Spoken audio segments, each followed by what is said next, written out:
What's up, on my Power Eyes crew? Yeah, this video, I may catch a little heat for this, and I don't care, because we're changing the fuel pump in the Tahoe, but I'm not dropping that tank. Come on, I'll show you how it's done.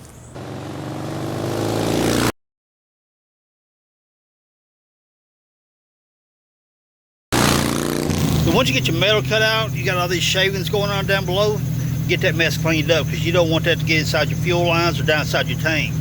You need to get all that cleaned up before you pull your lines or the fuel pump.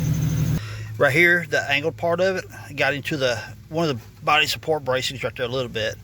And notice the spot welds. You would look at the pump thinking, I'd like to went back a little bit further, but right there, I mean, just that deep under is the spot welds for the bracing of the body. So I'm staying out of the bracing itself. And you see the spot welds come across through here. So stay out of the bracing of the body, therefore you don't lose any kind of rigidity of it. Normally I'd use a vacuum, but I'm parked right beside my Jeep right now, and I got onboard air. See? So I just get in here and blow it.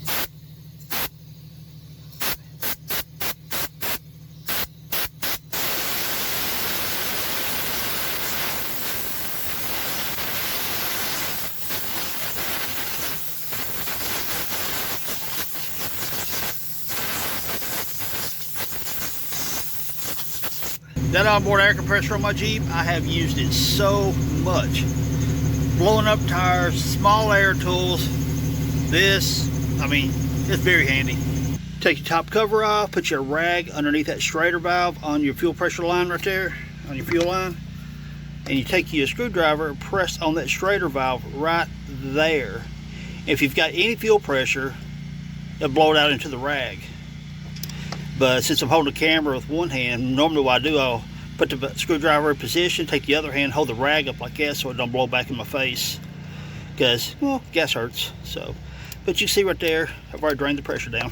And there's the cover, comes off the top of the motor. Take you a 5/16 nut driver and unscrew it. It's pretty loose, it's not very tight at all. To get your fuel lines off, you just squeeze right here and right there, squeeze them together. And if you notice, whenever you squeeze, let me get focused here. When you squeeze, that back edge of that clip drops below the edge of this. You should be able to pull that hose right off there.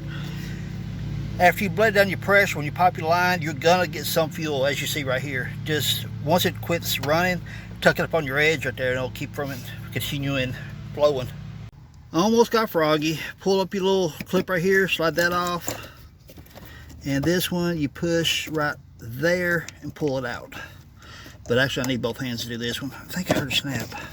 There it goes. Ta-da! Now what we gotta do is this ring right there.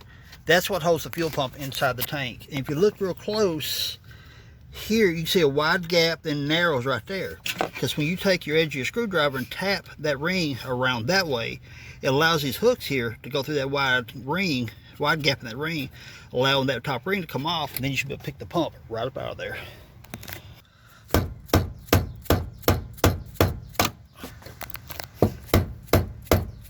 There she goes. Fuel lines. Again, before you pull anything up, look around, make sure you've got no debris anywhere. Wipe out anything that you need to. And look which way the fuel thing's pointing. Yeah, fuel line's going back this way. Take your ring, pick it up, then over that, like so. Then you grab your tank, your pump, and it takes a little bit of finagling. Come on. Got it. Oh, she goes. Move this over. Come on. Oh, there it goes. And they'll get the point. No, I ain't worried about the pump. That pump should have a certain way to go in there. It should. Yeah. It should have an index marked up. Make sure it lines up a certain way. And what have I got hanging? How about your float?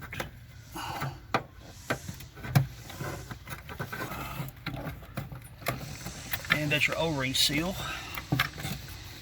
And we have this right here I need to pop off. That's what's hanging. we go. There's a piece right there that was hanging me up, I think.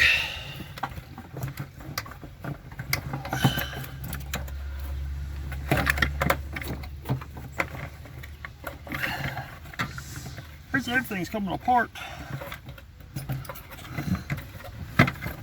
Now I got another line right here.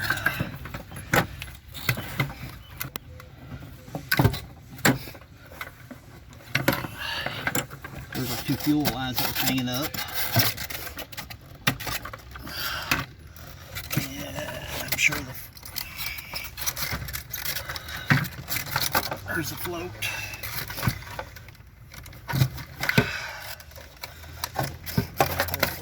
Try not to get gas everywhere, just bring it out so that it is full. Got it. And hit that red button to stop. Now, depending on the pump you're using, your float here, this one, I haven't got it always seated. It's got a groove that fits in right there. The end of that float wire fits in right there, snaps in right there before you drop it in. And also that clip right there, right here, they came off my old pump. You want to be sure you stick that on there because that's what your return lines and all stuff snap on too. And that one actually is built on to the line, so you ain't gotta worry about it. Before you put anything back together, make sure around through here is clean, because that's where your O-ring seal sets. Now that we've got the new fuel pump ready to go, your float, you got to take it, drop it in, and rock it in.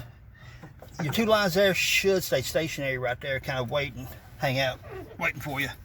Your float, drop it in this way.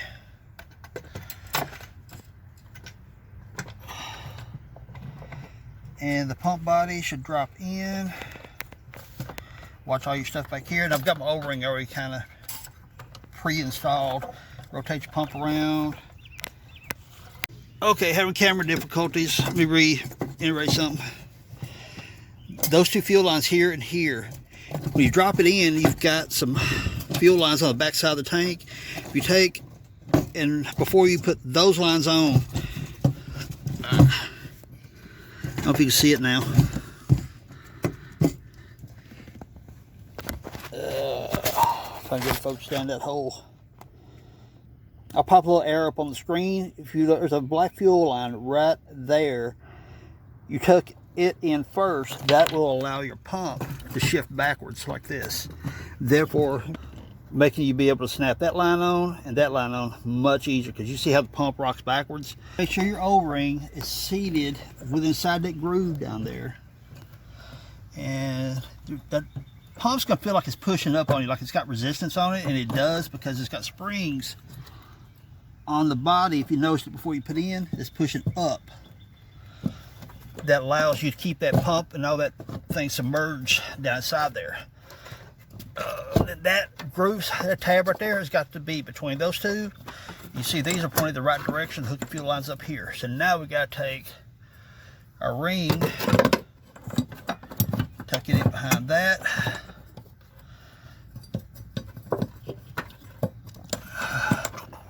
I'm going to take that right there off. I was hoping to leave it on until I was ready for it.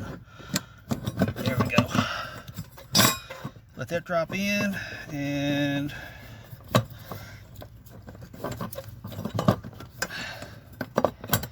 right there. Now you see these little tabs right here. Again, when you took it off, how it's got that wide spot here. These tabs on the tank body drop inside those. So now our ring has to go that way. And I've got that tab started. Now it's hammer time. Don't, hammer time.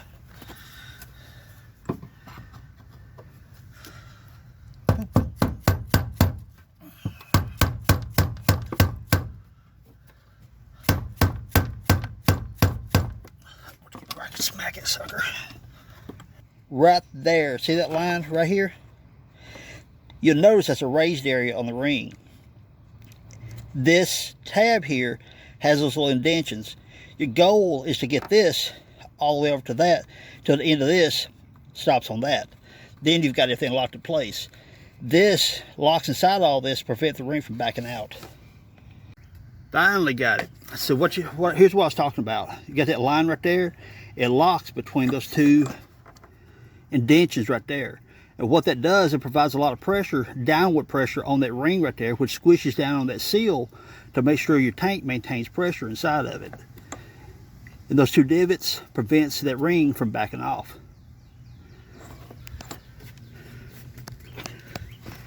And what I ended up having to do is get me a long screwdriver so I could get outside the door right here, lock into one of these tabs, actually this one underneath here, run the screwdriver out this way where I can actually get some booty behind it, smack it hard enough with a hammer to make it go. And then we take our lines, snap them in place. Pipe rivets, piano hinge, and I have an access door. Pick it up, change the pump, set it back down. I'm going to use that HVAC aluminum tape to go around it right here to seal it off. Right there. Go around it, seal it off to prevent any kind of vapor from the outside coming up through the floor, and you're good to go. Now the trick to using this aluminum tape right here for HVAC ductwork, don't try to just slap it down and just smooth it out. Start at your edge here and work your way out. That way everything conforms to all your different radii going on. And that's true with doing this or even on your HVAC ducts or whatever it is you use it for. Work your way out and it conforms just perfectly. Look at that, ain't that just pretty? And there we go. HVAC tape, good to go. Now put all the carpet and your trim back in and you are done. You got to take your seatbelt bolt out right here to be able to pull that trim back out of the way so you get your carpet back. T50 Torx. Yeah, I see it all in the Facebook groups and all that stuff. You got to be so lazy that you ain't gonna drop that gas tank. Dude, let me show you something.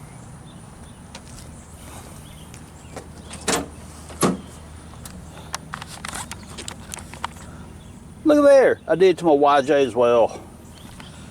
I road trip a lot. I mean, at a moment, I have the ability just to jump in either one of my vehicles and just disappear whenever I feel like it. Aside, work hours, obviously. So, I like to drive. I like to travel. And if I was to have a fuel pump go down on the side of the road or something, I could change it on the side of the road. I don't have to drop the gas tank. Makes life much easier. So give me a thumbs up, subscribe if you haven't, and some cool comments down below. Peace. Later, y'all.